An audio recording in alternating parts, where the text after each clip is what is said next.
உன்னுடைய மலையை அறுத்து கொண்டு போகிறான். பதிலுக்கு உனக்கு அவனுடைய குப்பையை கொண்டு உன் தாய் நிலத்திலே கொட்டுகிறான். இதை சகித்துக் கொண்டிருக்கிற நீங்கள்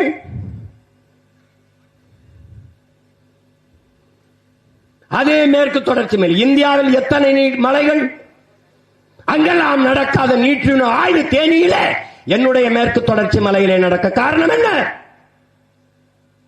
அவர்களே சொல்லுகிறார்கள் 50,000 டன் எடையுள்ள வெடிமருந்தை வைத்து நாங்கள் தகர்ப்போம், அதை கொடைவோம் மலையை. 50,000 டன் என்று சொன்னால் லட்சம் டன், 1.5 லட்சம் டன் கூட இருக்கலாம்.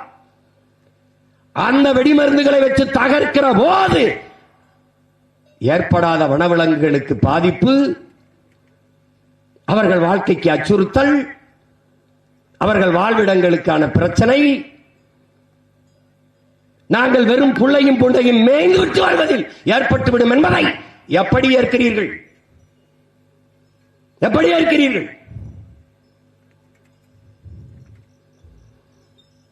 கடைசி மூச்சு வரை கத்தி கத்தி சத்தான இயற்கை வேளாண் விஞ்ஞானி, ஒரு வேளாண் பேரறிஞன் உங்கள் நம்மாழ்வார் உணவு சங்கிலி, உயிர் தொடர்ச்சி, அதை கற்பித்துக் கொண்டே இருந்தானே, ஒன்றை ஒன்று சார்ந்து வாழ்கிற உணவு சங்கிலியை எப்படி மறந்தீர்கள்?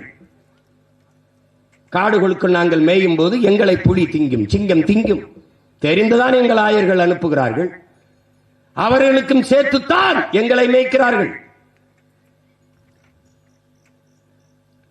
காடு புலிகளுக்கும் யானைக்கும் சிங்கத்துக்கும் சொந்தம், எங்களுக்கு சொந்தம் இல்லையா? எதற்காக காட்டிலே வாழ்ந்த எங்களை வீட்டுக்கு ஓட்டி வந்தீர்கள்? வெக்கம் இருக்கிறதா? மானம் இருக்கிறதா? இந்த கேள்விக்கு உங்கள்கிட்ட பதில் இருக்கிறதா? நான் காட்டு விலங்கா வீட்டு விலங்கா? காட்டு விலங்கு என்னை வீட்டு விலங்காக ஆக்கினீர்கள்.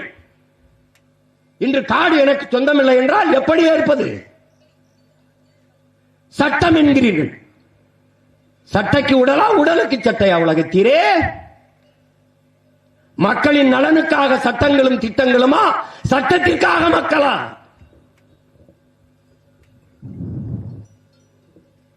இது குறிப்பாக அறிவார்ந்த தமிழ் சமூக மக்கள் நீங்கள் இதை ஏற்கிறீர்களா?